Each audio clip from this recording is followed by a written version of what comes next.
Happy New Year and welcome back to Woodhill Park in 2026.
Hello again and welcome back to 2026 at Woodhill Park. It's very cold up here, which I'm often fond of saying, but that's the trouble with the loft, and it's 6 degrees up here. So as you can imagine, I'm not doing a lot. I am heating it a little bit, but I don't think I'll be running many trains at this sort of temperature, because you can have problems and you can do damage. Plastic hardens and cogs fracture and break and things like that, so you do want to have your locos running at more of a room temperature if you can. Anyway, moving on, I've also got another train on the layout. It's my electrification train, which I don't get out very often, and I made part of this myself just to depict electrification on the line.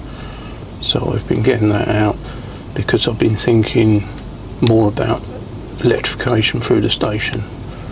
So that's a future project, and I've been running that. And the loco that's pulling it is a class 33, and it's in Network South East livery. And just before Christmas, the chip failed in this loco. It's a Helgen, and we all know Helgens are very sort of power hungry, and they tend to pull a lot of ampage, and they can destroy chips over time. I think my lips are frozen together. It is getting warmer up here, but it's still cold.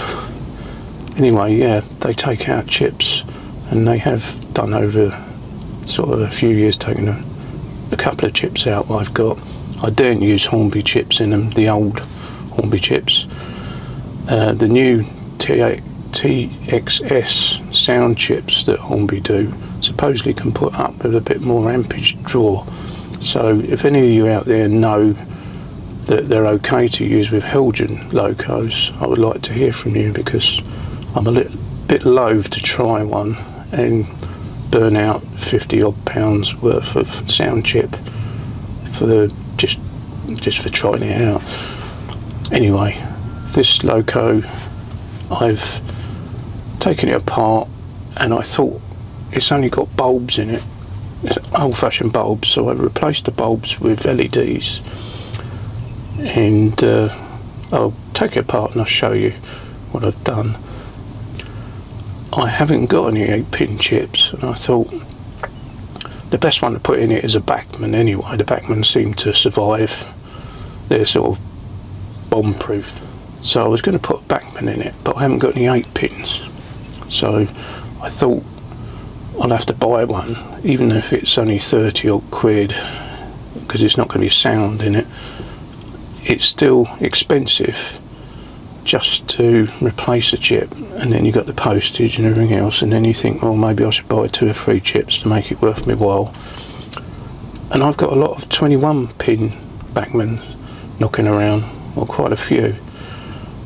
Spare, where I've changed locos over to sound, and I thought there must be an adapter from an 8-pin to a 21-pin, because there is an adapter that you can buy which takes it from a 21-pin, and I'm gonna get it round the right one now. Yeah, from a 21-pin up to, well, yeah, I need to redo this bit because I'm getting myself in a mess. Right, got it right this time, hopefully. I have got adapters to take an 8-pin and plug it into a 21-pin. They're quite readily available and easily found. But I haven't got anything that will adapt a 21-pin to fit in an 8-pin. And I thought I'd have a look on the market, see what there is. And there is an option, but you have to hardwire it yourself, so you have to put an 8-pin plug from one of your old knackered chips on it, which is no problem because I've got a few of them, and you have to solder it onto the board, which is not a problem for me, and probably not a problem for you if you practice with a soldering iron. It's reasonably easy to do, and this adapter fits nicely into a socket of the 21-pin that fits nicely and plugs into the 8-pin via the lead you've soldered on. And you can tuck this out the way and put the body over and not cause a problem, because it doesn't have to sit on top of the 8-pin socket, if you know what I'm saying. It can sit to one side, so there is no height problem. And I did this and I'm very pleased with it because it saved me money, because these boards, I think I got, if it was about 3 of them for about 12 quid, maybe postage, or postage might have been in it, and that's allowed me to use my 21-pin spare chips. So I'm quite chuffed at that, because that's money saved rather than it sitting around. I'm less likely to use 21-pin chips than I am 8-pin, because they're now being all converted over to sound, as most people are doing. I'm doing the same, so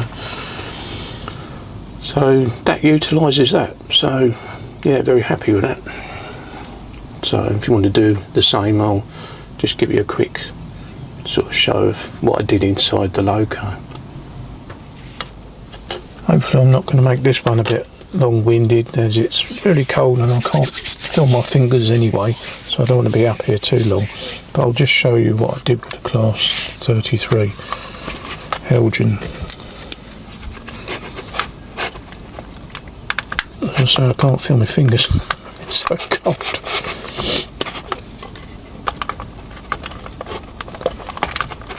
Right, that's opening up quite easy. A lot of these Helgens open extremely easy. The clips are not very good.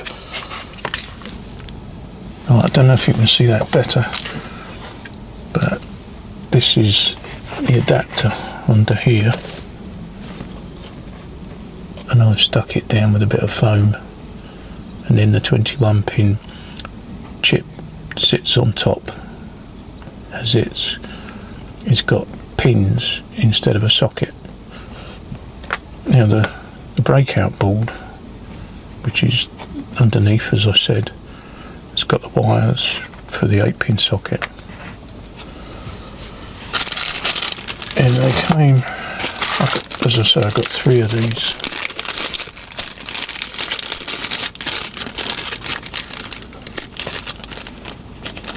And that's pretty much what they look like. So these pads here, you just wire to the right colours, which you can find the key quite easily online. But yeah, that resides underneath, which you can't see very well. And then I get an old knackered chip like this one here.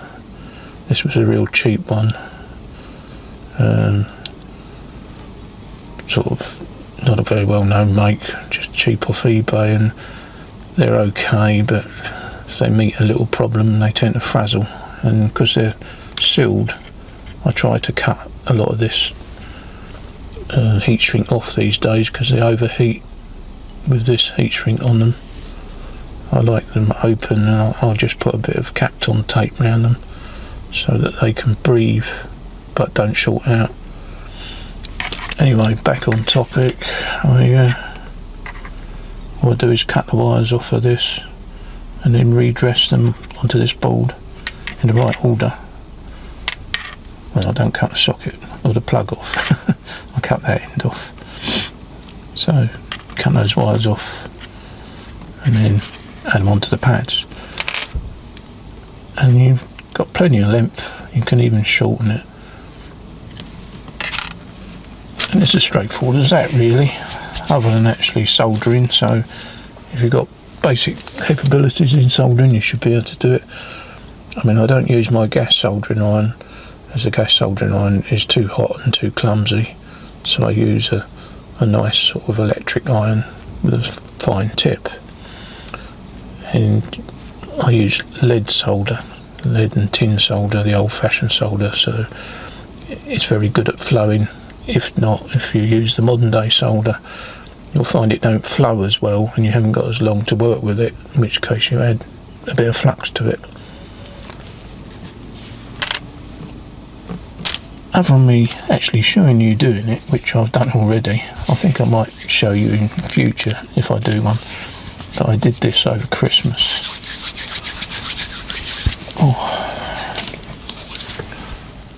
And as I've already said, I replaced the bulbs with LEDs, so just bright white standard LEDs, not tiny ones.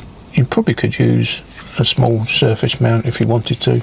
That would certainly give you more room in here, but you'd have to make sure you insulate it very well and come up with a method to direct it the right direction. But I've got a red one in there and a sort of bright white LED in here, sort of small standard, and I just put a resistor. You probably can't see it if I get a pair of tweezers and hold it out. You'll see that there's a resistor, so it's got a resistor in there. The resistors are at least 1k, and if you want to dim the brightness of the LED, you can add more, so you go 1.2, 1.3 or whatever k resistor, and that will dim it down if you wish it to be dimmer. Or you could coat the actual LED with sort of a yellowing sort of see-through paint that is available, and then that will give it a yellowy tint like an old-fashioned lamp that would have been, or light that would have been on locos of probably that era. But I chose just to leave it as it is at the moment. I may change it. It is a little bit bright, but halogen lights in the past have been so dim, and especially their rear lights, the red lights, you can barely see them. So I decided to not dim them down at the moment. Possibly the white light is too bright, so I might change my mind on that. But as I say, it's a vast improvement, and also because they're LEDs, they take next to nothing in current, so there's less current being drawn by the bulbs, and you've got two on at any one time. Obviously tail lights and the headlight on at the same time, so instead of bulbs, LEDs draw virtually nothing, so that's taking the ampage down. But the main offender is the motor in these halogens. If I zoom out, yeah, the main offender in these halogens is the motor. The motor draws a lot of current compared with, say, Bachmann and Hornby's, and that tends to sort of take out chips if you're not careful, especially the older halogens. The newer halogens, I think, possibly got better motors in them. But to alleviate that problem, as I've said already, I would stick with Bachmann chips in these, as they're a bit more bomb-proof. And in my case, I've gone for a 21 pin with this adapter rather than buy a new 8-pin, because I'm just wasting money otherwise. So if you get sort of about 3 of these adapters for around 12 quid or something, it might have been a bit more, it's really worth it, you know, because even just a plain old 8-pin chip is still about 32 quid these days, plus postage. So that's one of the things I've been doing, and this runs a treat now.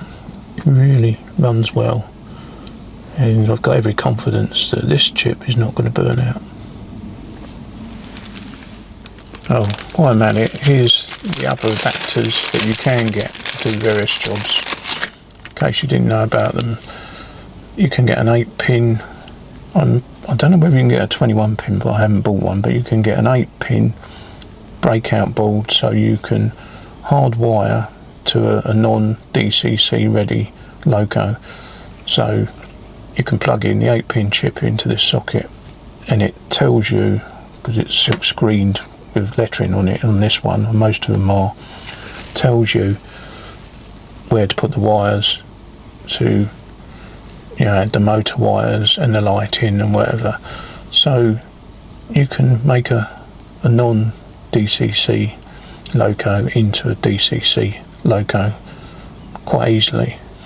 Some of them aren't worth converting. Some are so old that they just won't run properly, and it's usually down to the number of pickups they've got on the wheels. If they haven't got many pickups on the wheels, they can be troublesome even on DCC, and they will drive you nuts. So it's best to work out whether you think it's really worth saving a DC loco and converting it, or whether it's time to sell it on, or I don't know, give it away to a fellow modeler. But yeah, you really need to assess whether it's worth doing. But these are very good boards, and I've used 2 or 3 and converted 2 or 3 locos over, ones that are just out of the age of DCC, but they've still got good motors and good pickups on them. The other thing you can, well, the other converting board I've got is the other way round to the one what I've put on the Helgen, and it allows you to put an 8-pin chip into a 21-pin loco, and then this socket just fits over the 21-pin, and this is the 8-way conversion, and this takes no wiring whatsoever. This is already done via the PCB. So this PCB is not really a breakout board as such, it's just an adapter. And I've used these as well because I've got 1 or 2 21-pin locos that, you know, at the time I think it was probably Hornby, some of their 21-pin, I wanted to convert them over to put in the old-fashioned sound system or whatever, so I wanted to go from a 21-pin to a 8-pin. Not so commonly used now. I don't use these much now, and so just don't have much use for them, but they're a handy board as well. So they're little breakout boards and little adapters you can get for doing these sort of jobs, and they can save you buying new chips. I've just had to run and get my power lead for the camcorder, because as I've said already, it's so cold up here that it sucks the life out of the battery in the camcorder. So I've just plugged it into the mains, and hopefully the camera's not going to die on me. Anyway, what I'll do is I'll lift this chip out very carefully, and you can see the board wired up underneath, mind you, with a bit of tape on it. Let's see if I can zoom in, get this right. Zoom out, no, zoom in, and hopefully you'll be able to see that alright. So all you do is cut off the dead chip and then add on the right wires and the right combination on the pads. Fairly fine soldering job, but doable by most people. And then you've got your 8-pin plug and the adapter that you bought enables you to use a 21 pin of any choice you want, really. I'm a bit loath to put a sound chip in it, as I've said, and I would be interested to hear if somebody's added sound to a Elgin, especially the TXS by Hornby, as I'm too frightened to put one in and I don't want to fry it. But Bachmann ordinary chips, non-sound, are fine in the Elgin. I can barely feel my fingers at the moment, so I don't want to push this on wrong. Be careful. Now I'm going to put the cover back on this loco and put it back on the layout, and I'm not going to run it because it's too cold at the moment, and I'm going to go downstairs and have a nice hot cup of coffee and maybe edit this bit of footage that you're seeing now, as it's way too cold up here to do much at the moment.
So thanks again for watching, and bye for now.